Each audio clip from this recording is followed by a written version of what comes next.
Magandang araw po, Brother Bebot uli.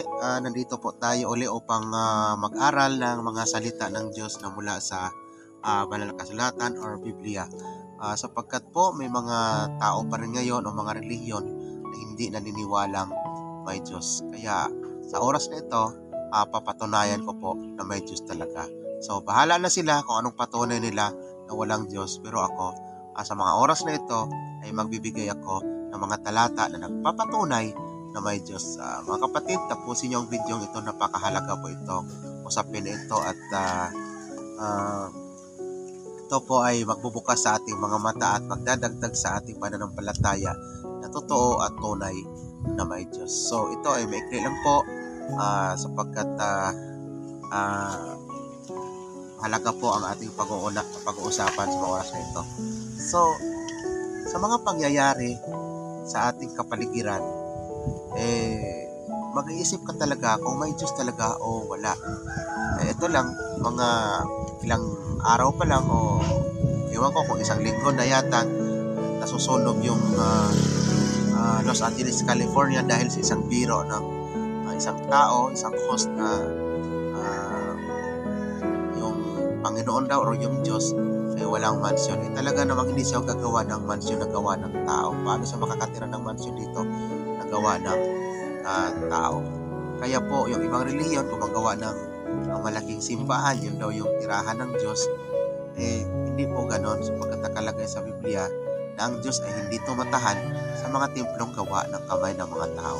Paano niya ipapagawa ang kanyang mansyon dito? Kasi ang katunayan, nasunog sila nasunog yung mansyon na gawa ng tao. So ayan po, na kailangan hindi tayo magbibiro sa Diyos kasi siya talaga ay totoo. So ano ang isa sa patunay na may Diyos talaga na umiiral sa ating buong kapanahonan? Ito po, may babasahin pa ako mula sa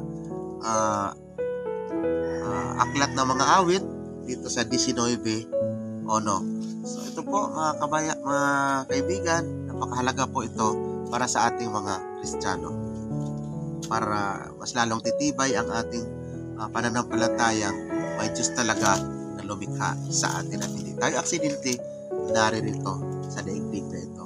Ito ay may gumawa at ito ang patunay ayon sa Aklat ng Mga Awit 19 verse 1. Ang kalangitan ay nagpapahayag ng kaluwalhatian ng Diyos at ipinakilala ng kalawakan ang mga gawa ng kanyang kamay. Ayan, tumingala lang po tayo sa langit ay magtataka na po tayo kung sinong gumawa noon.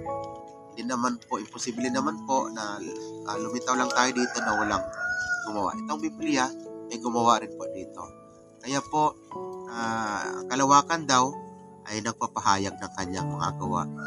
So, yan po ang unang palatandaan na may Diyos na gumawa ng lahat ng bagay, yung kalawakan. At ito naman po ang susunod na talata na nagpapatunay na may Diyos. At ito yung Roma 1:20 na nagpapatunay na may Diyos talaga na may alikha ng lahat ng bagay.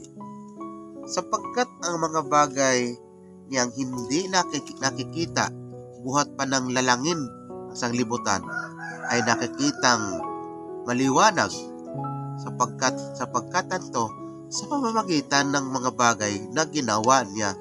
Ang patunay pala na may Diyos ay yung ginawa niya.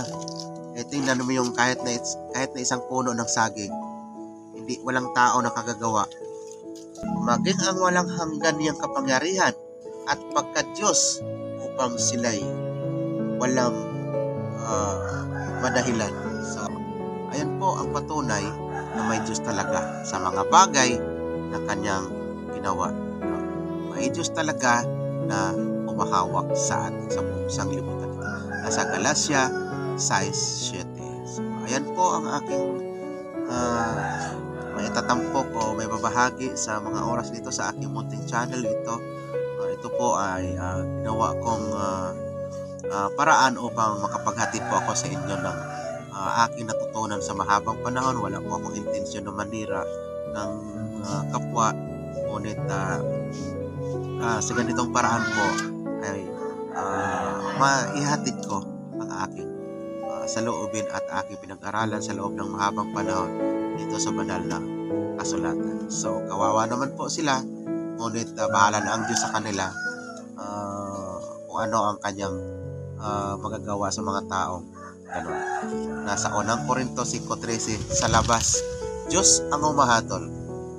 So, kaya tayong mga Kristiyano, tayo po naniniwala sa Biblia, baka dumating sa inyo ang mga paliwanag ng mga taong walang Diyos, huwag po tayong maniwala sa kanila. Awit 53:1, ang mangmang ay nagsabi sa kanyang puso, walang Diyos.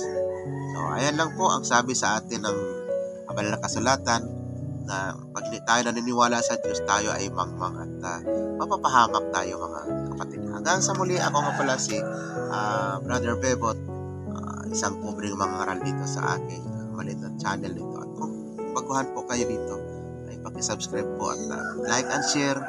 Tulong na rin nyo para lumaganap itong aking ebanghelyo na ito dito sa aking channel. Hanggang sa muli.